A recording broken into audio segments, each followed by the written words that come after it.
Hey kids, welcome to section 4.4 bank statements. Today we're going to learn how to calculate the current balance on a checking account bank statement. The question is, why is it important to read your bank statements? Well, sometimes you do things and it doesn't always go through. You might deposit a check, but the bank might forget to calculate it. You might have deposited $200 in cash, but they only recorded $150 in cash. So it's really important that you not only get your bank statement either in an email or printed every month, but you should look at it. And you should see if anything looks unfamiliar, if anything looks wacky, if there are any large amounts that you didn't approve. Always important to read your bank statements. People make mistakes, but you only have so much money, and I would hate for you to lose some of it because you were too lazy to look at your statement. So your bank may send you a monthly bank statement for your checking account. You might get one for your savings account too if you also have one of those. This bank statement from your bank lists all the activity on your account since the last statement, including your checks that the bank has cleared and recorded. It also reports any automatic transfers, ATM transactions, and deposits that the bank has recorded. Instead of sending a statement by mail, the bank may send it through email. And actually, I just discovered my son, he had been getting charged $4 a month to have a printed statement sent to him in the mail. And I hadn't been looking at his statements as much as I should have. Finally caught it, but the bank had been taking $4 from his account every month because he was getting a statement printed and sent to him in the mail. So there are unnecessary charges that you don't have to incur, but you got to be paying attention and reading those statements. A bank may add a service charge to your statement, and that's a charge by the bank for doing something on your account, like transferring or paying bills or getting a printed statement. Other terms for service charges, they might call it a basic monthly charge. They might call it a fee, a new charge fee, a basic fee, a service fee, a basic charge. All of these are synonymous with I'm going to do something in your account and I'm going to make you pay for it. A service charge can be composed of individual fees for services, such as making ATM withdrawals from a bank not in your bank's network, or if you pay bills automatically. It used to be, and it still is now, if you go to a ATM that is not owned by your bank or in your bank's group, you actually get charged money to take money out. I get really annoyed at that. So I try to only go to banks that are in my network. But if you want to find your present balance in your checking account, take the previous balance, add any deposits, subtract any withdrawals, subtract any service charges, and add any interest. That's because when you put the money, when you make a deposit, you put money into an account. When you make a withdrawal, you take money out of the account. If you have a service charge, you have to pay that. So it takes money out of your account. If your account earns interest, which we'll get into later, that's more money that you're getting. So that gets added. All right, so find the present balance. These are kind of practice problems for can you add and subtract properly? So the first one here has a previous balance of $290. They made two deposits, one for $120, one for $150, two withdrawals, one for $140, one for $110. They had $2.70 in service charges and 25 cents in interest. So this table reminds you that deposits get added, withdrawals get subtracted, service charges get subtracted, and interest gets added. If I do the math, I get $307.55. Now, you could have 3 deposits, you could have 10 deposits, you could have a whole bunch of withdrawals. This particular problem doesn't have any interest earned. So the numbers can change in quantity, in value, and it doesn't change the process of the problem.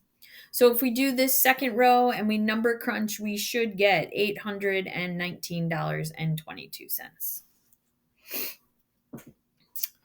Okay, here in example 2, you can see a portion of your bank statement is shown below. Again, this is one example of one type of bank statement from one bank. I can't show you every single variety. So when you go to your bank, yours might look slightly different, but that just means you have to read and take a look what's going on. Your previous balance is $1,136.52. What is your current balance?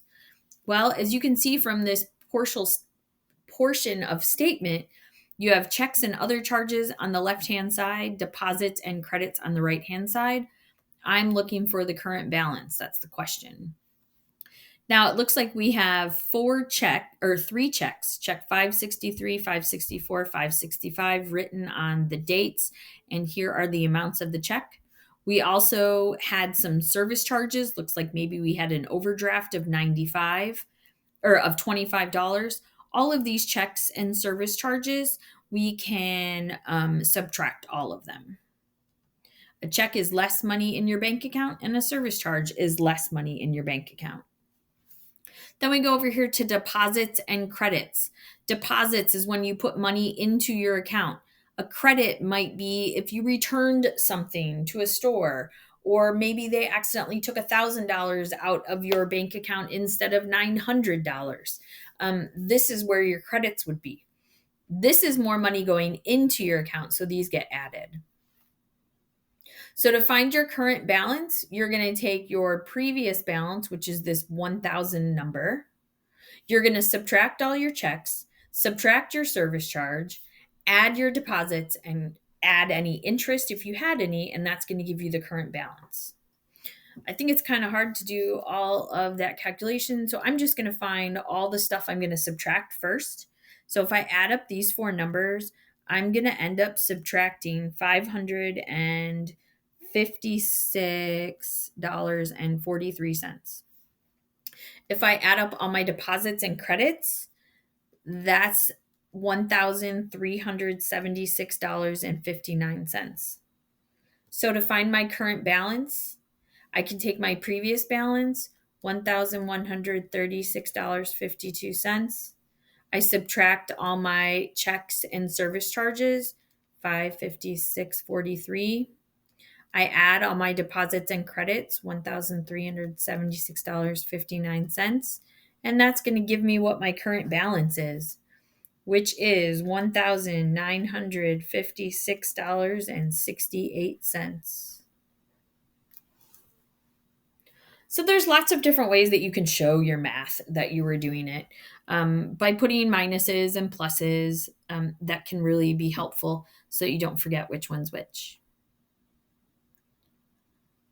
All right, here are some other looking blank bank statements that we're going to put the information in so we can answer the questions.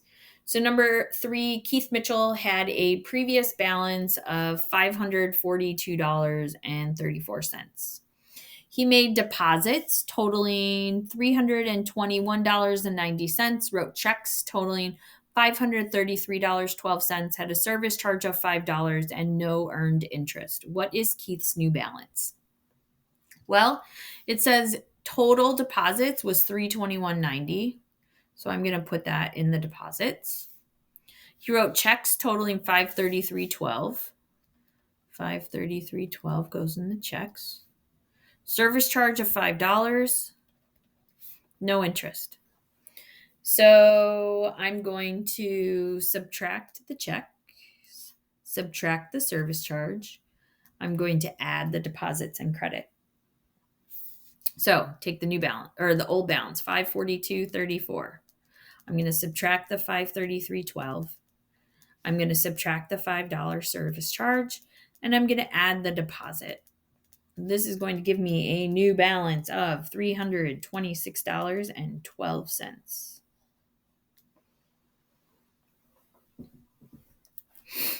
So this table on the right is just to help you organize your information. It's not, super set in stone, and it's going to change from bank to bank. Okay, number 4, your bank statement shows a previous balance of $354.12. I just like to box the previous balance. It helps me remember where it is. You make deposits of $123.98. So I'm going to put that here. And $312.76. You write checks for $46.17 and $154.32. You have a $4 service charge and earned 18 cents in interest. What is your present balance? All right, well, all of the checks and service charges get subtracted. So I'm going to kind of total those up. All of the deposits and interest get added. So I'm going to add those up. So let's see, if I add up all my checks and service charges, that's $204.49, and we're going to subtract that. If I add up all my deposits, credits, and interest, I get $436.92, and we're going to add that. So take the previous balance, $354.12, subtract $204.49, and add $436.92. That's bad for. $436.92. If we do this, we get a new balance of $586.55.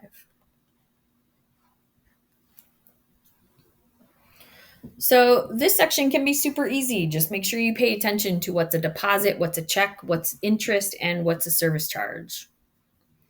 All right, kids, that's the end of section 4.4. If you have any questions, please let me know. And as always, keep calm and keep trucking.